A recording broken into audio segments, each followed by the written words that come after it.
श्री कृष्ण बच्चों, आपका Rakesh Mishra chemistry classes में एक बार फिर से स्वागत है।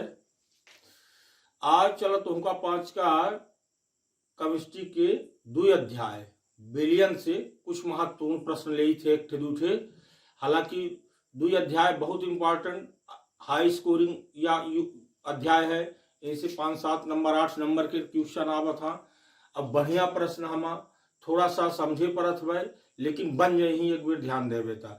तो अध्याय 2 में पाठ का नाम का है, पहले थोड़ा देख ले, विलियन, SOLUTION, विलियन सॉल्यूशन, यह पाठ का नाम है।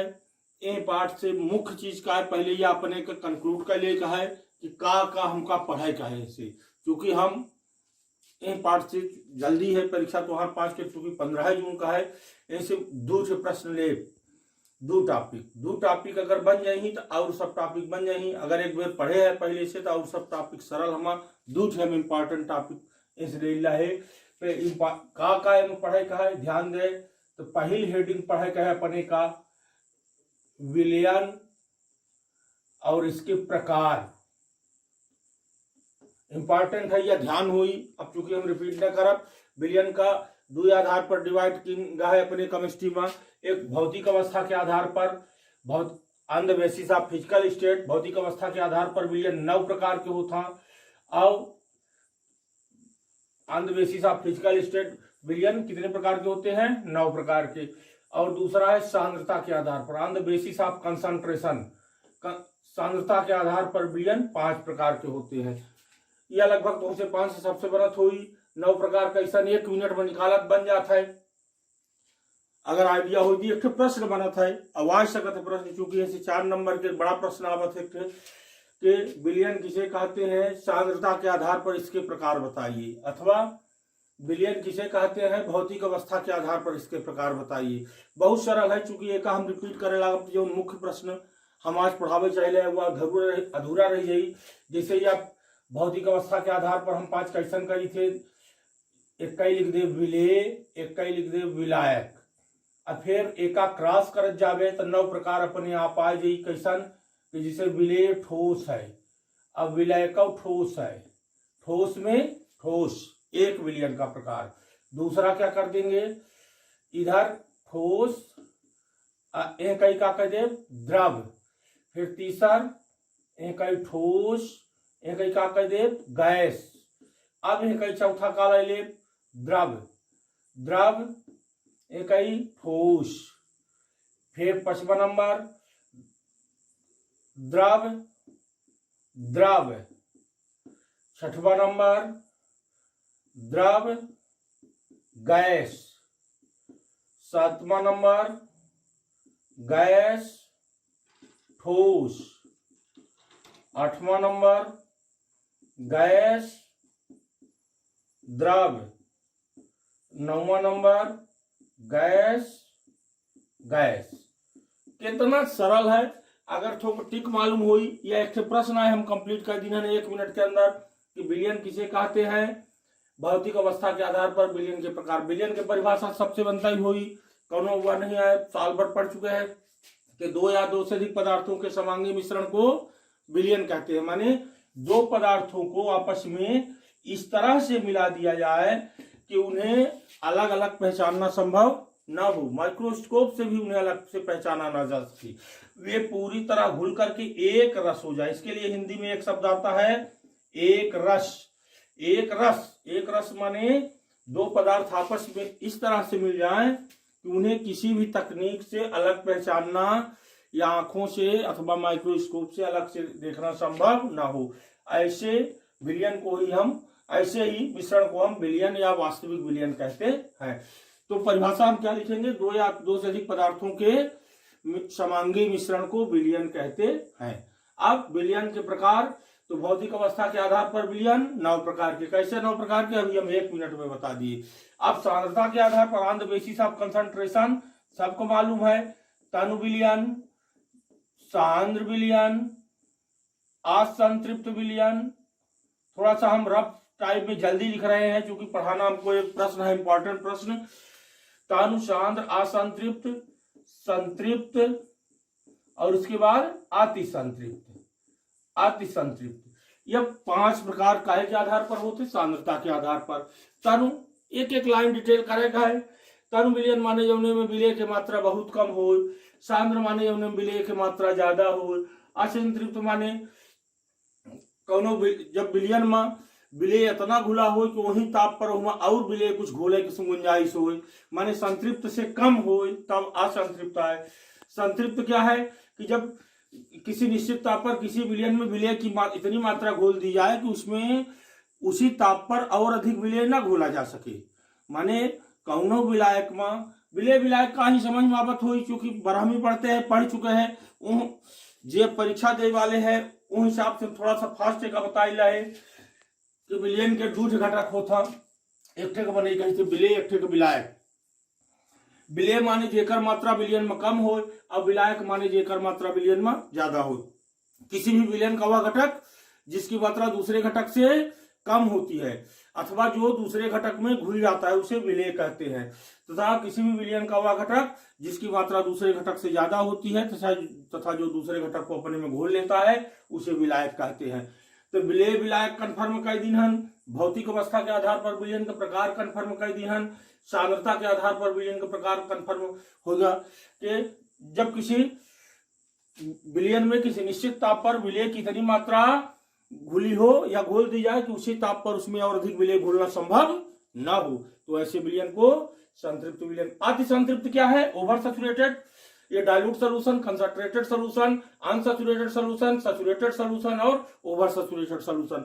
तो ये ओवर सैचुरेटेड या अतिसंतृप्त क्या है कि जब किसी संतृप्त विलयन का ताप बढ़ाकर उसमें विलय की और अधिक मात्रा घोल दी जाए, ताप बढ़ाकर, क्योंकि सामान्य ताप पर नहीं घुलेगी, तो उसे क्या कहते हैं, अतिसंतृप्त। वैसे ना 3 ठे याद करे खिदी, एक बात हम 5 बोली थे। असंतृप्त माने होता है जे संतुष्ट ना हो, संतृप्त माने जे संतुष्ट हो, अतिसंतृप्त माने जे संतुष्ट से अधिक हो, अधिक ही बात हो। कैसन कि तोहका यदि सामान्य उदाहरण कि तोहका यदि भूख ही 4 रोटी खाए लेकर और हम पायन 2 रोटी खाए का, भूख रही 4 रोटी के पायन 2 रोटी, माने हम असंतृप्त हैं, जितना हमका रोटी मिले चाहिए उतना नहीं मिली, माने असंतृप्त। संतृप्त माने 4 रोटी की भूख रही, हम 4 रोटी पाए गए, सैचुरेटेड सॉल्यूशन।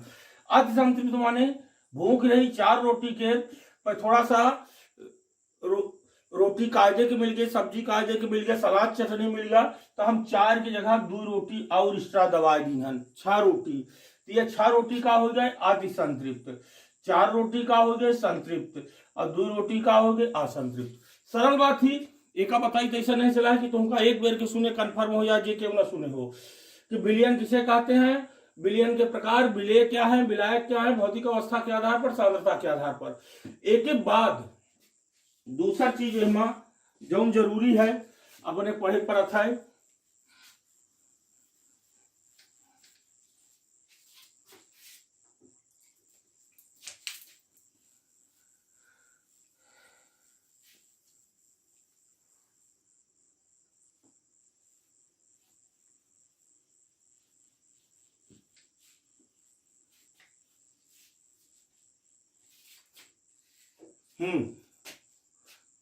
विलयन, विलयन के बाद दूसरा का हमका जरूरी चीज पढ़ाई का है आदर्श, आदर्श एवं अनादर्श, आदर्श एवं अनादर्श विलयन। तीसरा चीज हमका का पढ़ाई का है, एक इंपॉर्टेंट चीज है मोल प्रभाज, मोल प्रभाज, मोल फ्रैक्शन। अलग से पहले रफ में लिख ले का है, एक जब लिख ले फिर हेडिंग बाई हेडिंग पढ़े, आधा घंटा भी कंफर्म हो जाइए अगर एक बार पीछे कब पढ़े हैं विद्यालय में या कहाँ था। चौथ चीज जो इम्पोर्टेंट का अणुसंख्यक, अणुसंख्यक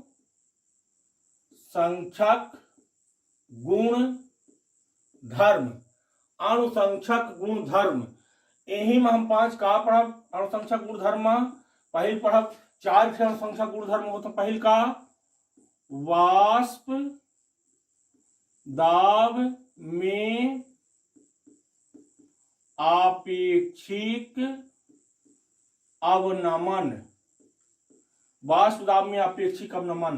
दूसरा अणु संख्या गुण होता है क्वथनांक, क्वथनांक में उन्नयन, क्वथनांक में उन्नयन। तीसरा अणु संख्या गुण होता है हिमांक, हिमांक में अवनमन, अवनमन। चौथा अणु संख्या गुण धर्म होता है परासरण दाब। यह हमका अणु संख्या गुण के अंतर्गत चार चीज पढ़ेगा। पहल विलयन पढ़ेगा है, दूसरा आदर्श एवं अनादर्श विलयन, तीसरा मोल प्रभाव, चौथा अणु संख्या गुण धर्म एवं हमका इतना ही पढ़ेगा है। अब एक के बाद एक दूसरी चीज और है जैसे वांट हाफ समीकरण। चौथा 5वां नंबर वांट हाफ समीकरण। वांट हाफ समीकरण हमका पढ़ लेगा है। या परासरण दाब में हमका 5 का वर्गाली हार्डली विथ परासरण दाब में अपने की वर्गाली हार्डली विथ पढ़ाई का जो हम पढ़ाओ। एक ठेका लीने ले थे अणु संख्या गुण धर्म वाष्प दाब में अपेक्षिक अवनमन, एक ठे परासरण दाब अगले वीडियो में। एक हमका अब पढ़ाई का वाष्प दाब में अपेक्षिक अवनमन। यह काहे जरूरी है, एक ठे हर साल प्रश्न आवत है कोनो न कोनो रूप में राउल्ट के नियम। यही राउल्ट के नियम से यह निकला था। तो हम 5 जब पढ़ब का पढ़ब आज के हेडिंग मुख्य प्रश्न के का है कि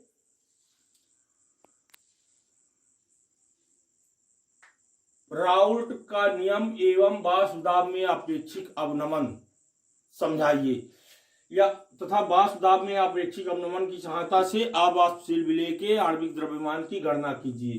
तो हम 5 का पढ़ा। पहले राउल्ट के नियम।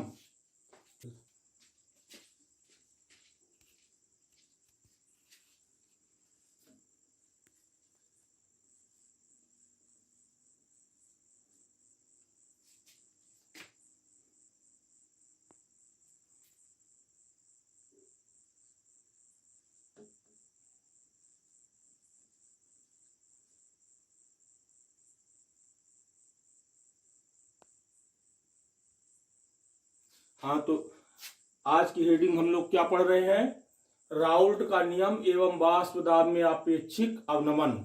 परीक्षा में प्रश्न आवत है वाष्प दाब में अपेक्षिक अवनमन किसे कहते हैं। वाष्प दाब में अपेक्षिक अवनमन की सहायता से अवाष्पशील विलेय के आणविक द्रव्यमान की गणना कीजिए। तो अपने का पहले राउल्ट का नियम लिखा का है, का लिखा का है कि वाष्प दाब में अपेक्षिक अवनमन की गणना राउल्ट के नियम से करते हैं। फिर राउल्ट का नियम लिखा का है। राउल्ट का नियम परिभाषा 2-3 थे। पहली परिभाषा जो मुख्य परिभाषा है केहू को न बिसरे चाहिए, वह क्या है कि इस नियम के अनुसार इतनी चीज हम लिखे दे रहे हैं। इस नियम के अनुसार स्थिर ताप पर किसी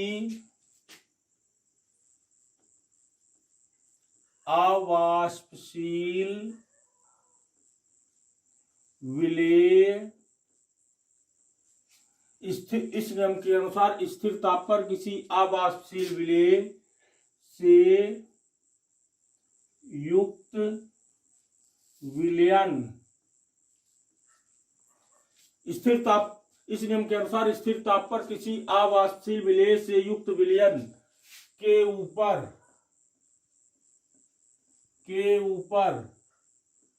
विलायक का वाष्प दाब विलायक के मूल प्रभाज के समानुपाती होता है। इस नियम के अनुसार स्थिर ताप पर किसी अवाष्पशील विलेय से युक्त विलयन के ऊपर विलायक का वाष्प दाब विलायक के मूल प्रभाज के समानुपाती होता है। एक बात और, केमिस्ट्री में जब हम शुरू में बोले रहने का पहले वाले हम कि केमिस्ट्री में क्रम बहुत जरूरी है, क्रमिकता बहुत जरूरी है। माने केमिस्ट्री एक ऐसा विषय है कि जो पीछे वाला ना बनी तो आगे वाला ना बनी, जिसे ही है।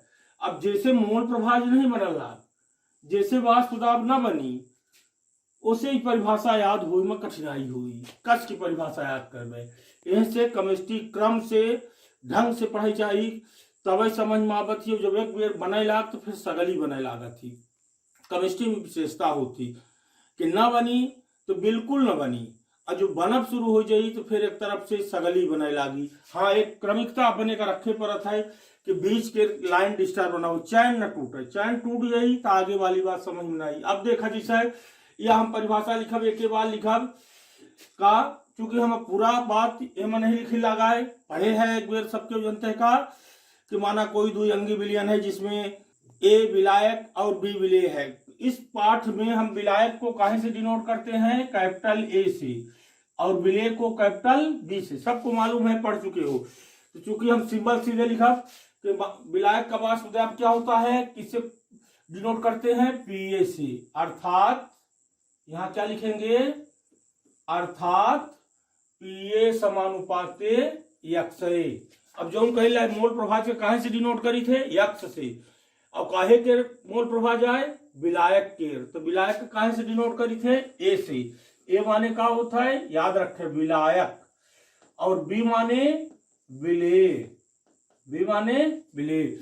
तो पीए पी का है वाष्प दाब, काहे के, विलायक के। विलायक का वाष्प दाब विलायक के मोल प्रभाज के, विलायक का वाष्प दाब विलायक के मोल प्रभाज के समान। सरल है बिल्कुल, इतना याद कर लेंगे। इसके बाद ये पूर्व लग्न लगा देंगे। पूर्व लग्न क्या है, प्रीफिक्स में स्थिर ताप और अवाष्पशील विलेय, ये तो कंडीशन है।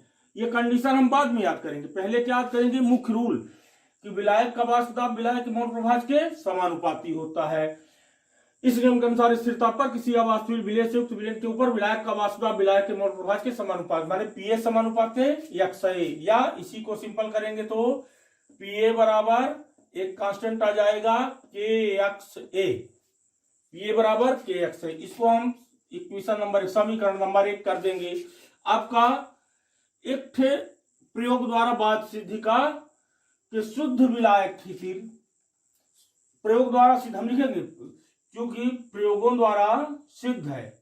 क्या सिद्ध है, क्योंकि पीए बराबर P0A, क्योंकि यहां लिख देंगे थोड़ा सा, क्योंकि शुद्ध विलायक के लिए, क्योंकि शुद्ध विलायक के लिए पीए बराबर P0A एवं यक्षय इज इक्वल टू 1, माने शुद्ध विलायक का मोल प्रभाज 1 होता है। और शुद्ध विलायक को काहे से, शुद्ध विलायक के वाष्प दाब को काहे से डिनोट करते हैं, पी स्टैंडर्ड है से, P0A हम लोग सामान्य रूप से बोलते हैं। अब इन दोनों मानों को समीकरण 1 में रखने पर यहाँ क्या लिख देंगे, उपरोक्त मानों को समीकरण 1 में, ये क्योंकि हम थोड़ा सा जल्दी कर रहे हैं, नहीं वीडियो लंबा हो जाएगा, ये लिखते जाना है। वीडियो एक बार दोबारा रिपीट करके इसको लिखते जाओगे जो हम बोल रहे हैं कि उपरोक्त मानों को समीकरण 1 में रखने पर, तो क्या हो जाएगा, P0A इक्वल टू के। जब ये मान हम रख देंगे तो ये क्या आ जाएगा, P0A बराबर के। कैसे कि पीए के स्थान पर P0A और के गुणे 1, तो के गुणे 1 बराबर के। ये आ गया समीकरण 2, समीकरण 2। अब समीकरण 2 से के का मान समीकरण 1 में रखने पर, बिल्कुल सिंपल है, राउल्ट का नियम। तो क्या हो जाएगा, यहां लिख देंगे समीकरण 2 से के का मान समीकरण 1 में रखने पर, तो क्या हो जाएगा, पीए बराबर के स्थान पर क्या लिख देंगे, P0A इंटू यक्षय। यही है राउल्ट का नियम। अब ये तो हो गया अवाष्पशील द्रवों के लिए, राउल्ट का नियम यही है। ऐसे कर देंगे जब राउल्ट का नियम पूछेगा इतनी दूर तक। फिर नीचे क्या लिख देंगे, इसी प्रकार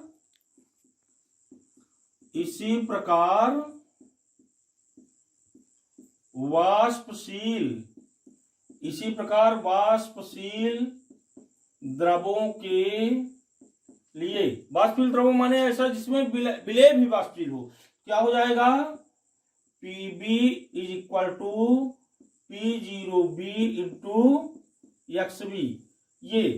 ये दोनों क्या है, राउल्ट के नियम, Pa बराबर P0 इंटू XA, Pb बराबर P0B इंटू XB, इन्हीं को हम कहते हैं राउल्ट का नियम। याद रखना है, अगर खाली राउल्ट का नियम पूछता है, हर वर्ष पूछता है, तो यहां तक लिखना पड़ेगा, लेकिन सिर्फ राउल्ट का नियम नहीं पूछता है, इसमें वाष्प दाब में अपेक्षिक अवनमन भी पूछता है। अब इसको समीकरण हम 3 कर देंगे। अब इसको भी करना होगा, काम नहीं पड़ेगा, लेकिन करना होगा तो कर देंगे, समीकरण 4। अब इसके आगे क्या करेंगे हम, अगर ये दोनों चीजें साथ में पूछता है तो क्या करेंगे, प्रयोगों द्वारा सिद्ध है कि, क्या लिखेंगे, प्रयोगों द्वारा सिद्ध है कि विलयन में उपस्थित विभिन्न घटकों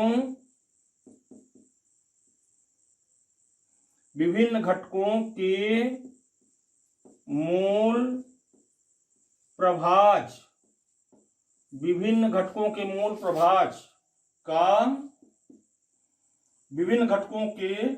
मूल प्रभाज का योग सदैव इकाई 1 होता है। ये प्रयोगों द्वारा सिद्ध है कि विलयन में उपस्थित विभिन्न घटकों के मूल प्रभाजों का योग सदैव 1 होता है। और कितने घटक है हमारे पास यहाँ, A और B, तो इन दोनों का मूल प्रभाज क्या हो जाएगा, XA एवं XB, तथा इनके मूल प्रभाजों का योग क्या कह रहा है, क्या होगा, 1 होगा।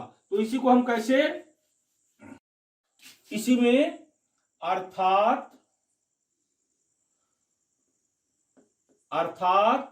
XA plus XB is equal to 1, प्रयोगों द्वारा सिद्ध है कि विलयन में उपस्थित विभिन्न घटकों के मूल प्रभाज का योग सदैव 1 होता है, माने XA plus XB equal to 1, या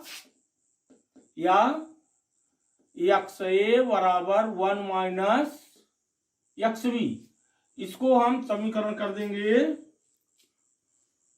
शायद 5 नंबर वहां मिटा दिए हैं, 5 नंबर समीकरण आ रहा है। अब XA बराबर 1 माइनस XB, तो XA प्लस XB बराबर 1, या XA बराबर 1 माइनस XB। अब यह समीकरण कहां है, ये समीकरण नंबर 3, तो क्या लिखेंगे, समीकरण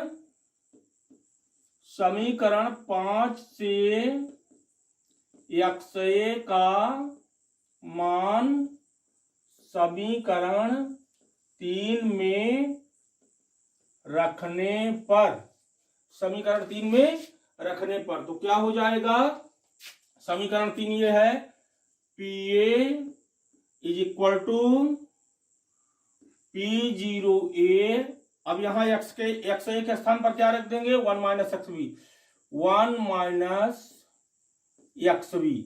इसी को मल्टीप्लाई करेंगे आगे तो क्या हो जाएगा, या PA बराबर P0A का एक में मल्टीप्लाई करेंगे, P0A minus P0A into XB।